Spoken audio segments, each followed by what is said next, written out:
दोस्तों, चुनाव एक ऐसा शब्द इस दौर में बीजेपी के लिए हो गया है जिसका नाम सुनते ही बड़े बड़े दिग्गज नेता थर थर कांपने लगते हैं। वैसे तो अब अलग अलग राज्यों में उपचुनाव होने हैं, लेकिन आज 7 राज्यों की 13 सीटों पर विधानसभा सीट पर उपचुनाव हुए।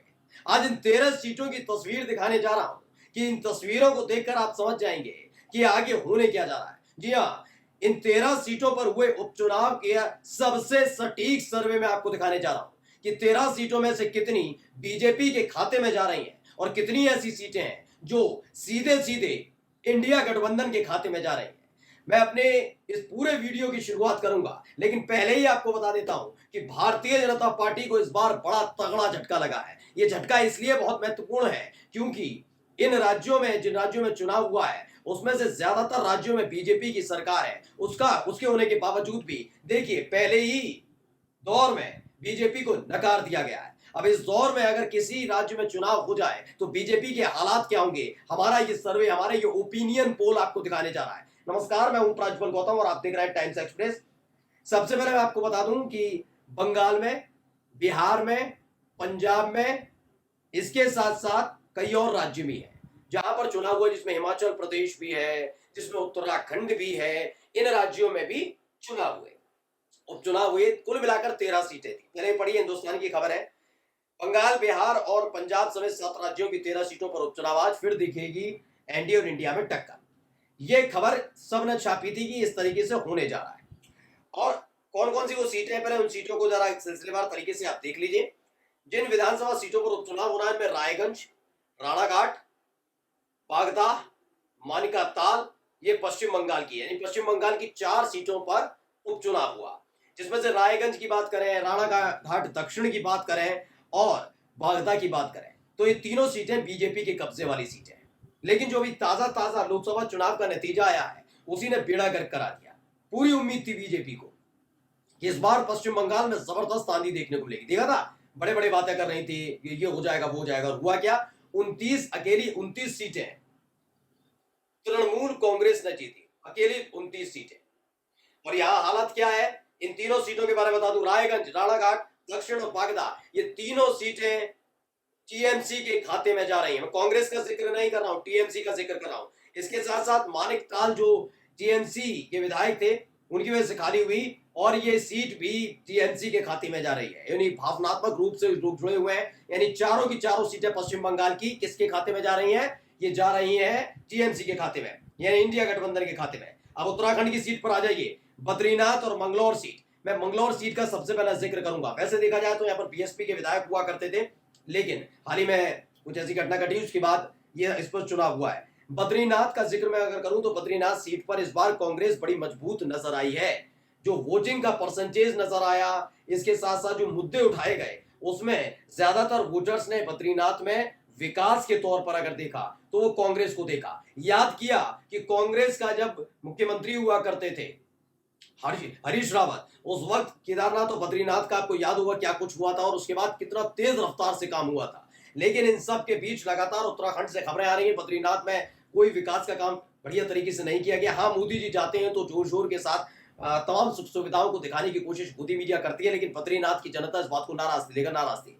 अब मंगलौर के समीकरण की बात कर लेते हैं। दरअसल मंगलौर में क्या है, मुस्लिम मतदाताओं की तादाद अच्छी खासी है। अब यही खबर, आज तक कमल नहीं खिल पाया मंगलौर में, यही एक वजह है। और अब देखिए, मंगलौर से भी बुरी खबर है, कांग्रेस पार्टी यहां पर जबरदस्त जीत हासिल करने जा रही है। यानी ये 2 सीटें उत्तराखंड की भी इंडिया गठबंधन खास कहें तो कांग्रेस के हाथ में जा रही है। यानी कुल मिलाकर 7 सीटें हाथ से खिसक गई हैं। अब आइए जालंधर की बात कर लेते हैं। मैंने आपको बताया ना पहले, उत्तराखंड किसके पास है राज्य, इस समय बीजेपी वहां पर है।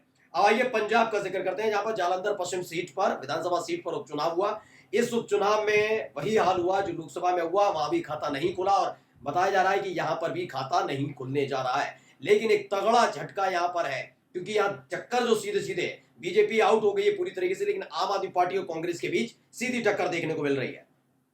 अब आइए हिमाचल प्रदेश की 3 सीटें हैं, देहरा, हमीरपुर और नालागढ़। ये तीनों सीटें निर्दलीय जो विधायक थे उनके इस्तीफे के बाद खाली हुई और इन तीनों सीटों पर उपचुनाव कराया गया है। लेकिन ये तीनों सीटें, क्योंकि अभी हाल ही में क्या हुआ था कि हिमाचल प्रदेश में लोगों ने, हिमाचल प्रदेश की जनता ने देखा कि हमने भैया बीजेपी को वोट दिया था, वहां सरकार बनी थी। ऐसे ही अब इस बार हमने कांग्रेस को वोट दिया तो सरकार बनी, सुखविंदर सिंह सुक्खू मुख्यमंत्री बने। अभी बड़ी जबरदस्त आपदा आई थी उस वक्त, सुखविंदर सिंह सुक्खू, आप यकीन नहीं मानेंगे, डेरा डालकर उन इलाकों में बैठ गए थे। जैसे आप चले जाइए, शिमला चले गए थे, मंडी में जाकर बैठ गए थे। ये वो इलाके थे जहां पर सबसे ज्यादा प्रभावित इलाका था। ऐसा मुख्यमंत्री इन्होंने नहीं देखा। उसके साथ साथ इनका कहना था कि भाई इस बार हमने विधानसभा के चुनाव में कांग्रेस को बहुमत दिया है, उसे सरकार चलाने दीजिए। लेकिन राज्यसभा चुनाव जो अभी पिछले बार हुए, तो अब क्या हुआ था उसमें, कांग्रेस के 6 विधायकों को तोड़ने की कोशिश की गई और उन विधायकों से क्रॉस वोटिंग न केवल करवाई गई, बल्कि बगावत का स्तर इस कदर लाया गया कि भाई कुल मिलाकर आप समझिए कि सरकार गिराने की पूरी पूरी तैयारी थी। लेकिन डीके शिव कुमार जब कर्नाटक से कांग्रेस के प्रभारी बनकर हिमाचल प्रदेश पहुंचे, वैसे ही सारा का सारा खेल बीजेपी का धरा रह गया। लेकिन जनता समझ गई ये सरकार गिराने वाली पार्टी है, इसीलिए इन तीनों सीटों पर, देहरा, हमीरपुर और नालागढ़ सीट में जबरदस्त झटका लगने जा रहा है। हमीरपुर में सबसे बड़ी टक्कर देखी जा रही थी, क्योंकि हमीरपुर का जिक्र मैं आपको बता दूं किससे है,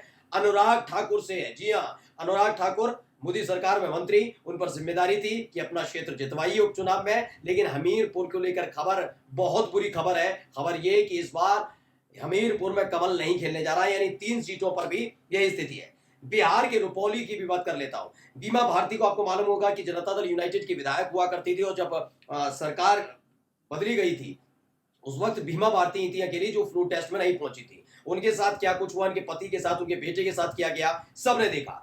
ये एक बहुत बड़ा फैक्टर काम किया बिहार की रुपौली सीट पर। यही नहीं, इसके अलावा सबसे महत्वपूर्ण बात, कांग्रेस के सबसे बड़े कमांडर और निर्दलीय चुनाव जीतने वाले कांग्रेस के हैं नेता, लेकिन पप्पू यादव ने भी खुले तौर पर बीमा भारती को सपोर्ट कर दिया था, वोट मांग रहे थे। तो बिहार में दाल गलने नहीं जा रही, रुपौली सीट पर बीमा भारती जीतने जा रही है आरजेडी की टिकट पर। अब आइए तमिलनाडु, विक्रावंडी की बात है। विक्रावंडी में भी तमिलनाडु में अच्छा खासा रहा और बताया जा रहा है टीएमके यहाँ पर जीत दर्ज करने जा रही है। और मध्य प्रदेश की अगर बात करें तो ये अमरवाड़ा जो है, अमरवाड़ा में भारतीय जनता पार्टी की जीत सुनिश्चित मानी जा रही। तो मतलब 3 सीटें कौन कौन सी है, पहले मैं आपको बता देता हूं। अमरवाड़ा, हमीरपुर और एक सीट है उत्तराखंड की बद्रीनाथ। इन 30 सीटों पर लग रहा है, इन 3 सीटों पर कि हाँ भारतीय जनता पार्टी जीत सकती है। लेकिन बाकी की जितनी सीटें हैं, चाहे वो रायगंज की हो, राणागढ़ दक्षिण हो, बागदा है, मानिका ताल है, मंगलौर है, जालंधर पश्चिम है, देहरा है, नालागढ़ है, इसके अलावा रुपौली है, विक्रावंडी है, यानी तकरीबन जो सीटों का आंकड़ा है 10 सीटें इंडिया गठबंधन जीतने जा रहा है, जिसमें टीएमसी भी है, जिसमें कांग्रेस पार्टी भी है, जिसमें डीएमके भी है। ये तमाम सहयोगी दल एक साथ मिलकर जीतने जा रहे हैं। लेकिन बीजेपी इस बार उसका जो घमंड है वो चकनाचूर होने जा रहा है। और ये बताने जा रहा हूं मैं आपको, जब आपके सामने नतीजे आएंगे, आपको अपने चैनल टाइम्स एक्सप्रेस का ये सटीक सर्वे याद आएगा। क्योंकि अंदर खाने की जो खबरें, एक एक खबर, एक एक मुद्दा, एक एक बात सबसे पहले आप तक टाइम्स एक्सप्रेस पहुंचा रहा है। नमस्कार।